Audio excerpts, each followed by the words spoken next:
On veut résoudre l'inéquation valeur absolue de x moins 3 inférieure ou égale à la valeur absolue de x moins 1 par la méthode de tableau de signes. J'ai déjà résolu cette même inéquation par 3 méthodes différentes. Mais dans cette vidéo, je vais reprendre la troisième méthode qui est la méthode de tableau de signes. En effet, j'ai remarqué une manque de précision par rapport à un point sur cette méthode, même si ça n'a pas d'effet sur la réponse. C'est pourquoi j'ai repris, que j'ai décidé maintenant de corriger dans cette vidéo avec précision. Bien que la réponse a été trouvée, mais je voudrais mettre l'accent sur quelque chose. Alors ici, quand nous avons le tableau, le problème c'est d'abord comment faire pour enlever les valeurs absolues. Et donc, quand on va chercher la racine du contenu de la valeur absolue, on a deux racines, 1 et 3. Alors, pour la racine 3, d'accord, c'est valeur absolue de x moins 3. Alors, il est important de comprendre que 3 est dedans. Donc, c'est fermé à 3 parce que même si on remplace 3, donc on a 3 moins 3 qui est 0, valeur absolue de 0 existe. Donc, c'est fermé à 3 aussi. Avant la racine, on a le signe moins. Donc, on multiplie tout par moins. Ouais, moins x plus 3 et moins x plus 3. Et maintenant, après la racine, x moins 3. Maintenant, au niveau de 1, d'accord, c'est toujours fermé à 1. Et donc, avant la racine, on multiplie par moins, donc ça fait moins x plus 1. Et après la racine, on multiplie par plus, donc ça fait x moins 1, x moins 1. Et donc, on va reprendre notre inéquation ici et trouver la solution de cette inéquation sur ces intervalles-là. Donc, à ce niveau, on va recopier. On va recopier au lieu de avec valeur absolue, on va laisser la valeur absolue. Donc, vous avez moins x plus 3 inférieur ou égal à moins x plus 1. Et ici, ça serait moins x plus 3 inférieur ou égal à x moins 1. Et maintenant, enfin, x moins 3 inférieur ou égal à x moins 1. Ici, ça va x, d'accord, les x vont partir. Donc, ça va moins x plus 1, ça va 0. Et donc, on a 3 inférieur ou égal à 1. Alors, 3 n'est pas inférieur ou égal à 1. Donc, ça, c'est absurde. D'accord? 3 ne peut jamais être inférieur ni égal. Donc, rien ne vérifie cela. Donc, ça fait ensemble vide. Sur l'intervalle moins l'infini à 1 fermé. Et donc, je vais préciser cet intervalle-là ici, moins l'infini à 1 fermé. D'accord? Et c'est toujours fermé.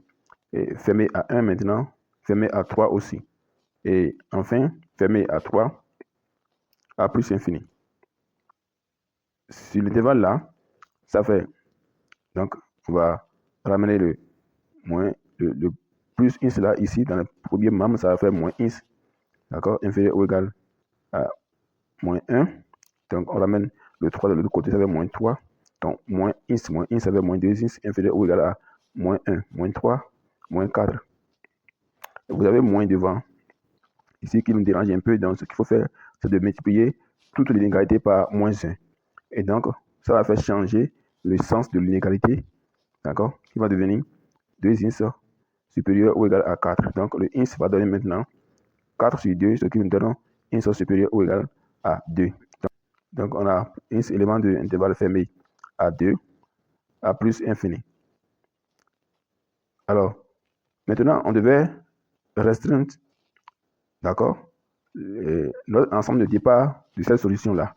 Donc, l'ensemble de départ. Donc, on travaille sur l'intervalle fermé à 1, fermé à 3. Donc, on a ici 1 à 3. D'accord? 1 à 3, ça c'est l'ensemble sur lequel on travaille. Et donc, alors que notre solution, c'est 2. 2 à quelque part là, 2 à plus infini. Alors donc, on devait faire l'intersection là où on a 2 fois le trait. Donc, en fait, l'ensemble solution, si je nomme par exemple S2 de notre inéquation sur l'intervalle là, je vais fermer à 2, fermer à 3. C'est capital de procéder ainsi. D'accord? Alors, sur l'intervalle fermé à 3 à plus infini, donc on a les x font partie aussi et on aura moins 3, moins 1. On multiplie par moins 1, donc ça va faire 3 supérieur ou égal à 1, ce qui est vrai. 3 est supérieur à 1. Donc, une fois que ça vérifie pour une des conditions, donc on va dire que pour tout élément de R, donc cette égalité est vraie. Pour cela, on va faire encore la même chose. Donc, on travaille sur l'intervalle 3 à plus infini. D'accord? 3 à plus infini. Alors que nous trouvons ici une solution sur l'ensemble R. Donc, l'ensemble R, c'est de 0 à plus infini et 0 à moins infini. D'accord?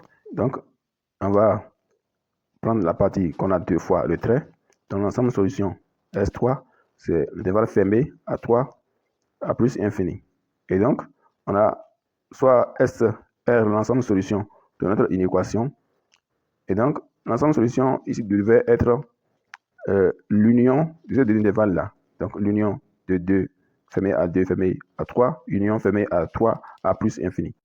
Donc, l'ensemble solution, ça fait de l'intervalle qui commence de 2 à plus infini, puisque entre 2 à plus infini, 3 est dedans, et donc il ne sert à rien encore d'enlever le 3, et donc ça fait l'intervalle fermé à 2 et à plus infini. Alors donc c'est la manière la plus idéale, la plus correcte de faire cette résolution par le tableau. Et donc c'est ce que je voudrais préciser, c'est par rapport au niveau de l'intervalle qui est au milieu. D'accord? Ici, je n'ai pas, j'ai trouvé directement la réponse de 2 à plus infini que j'ai laissé. Donc, ce qui n'est pas vraiment idéal. Bien que la réponse c'est ça.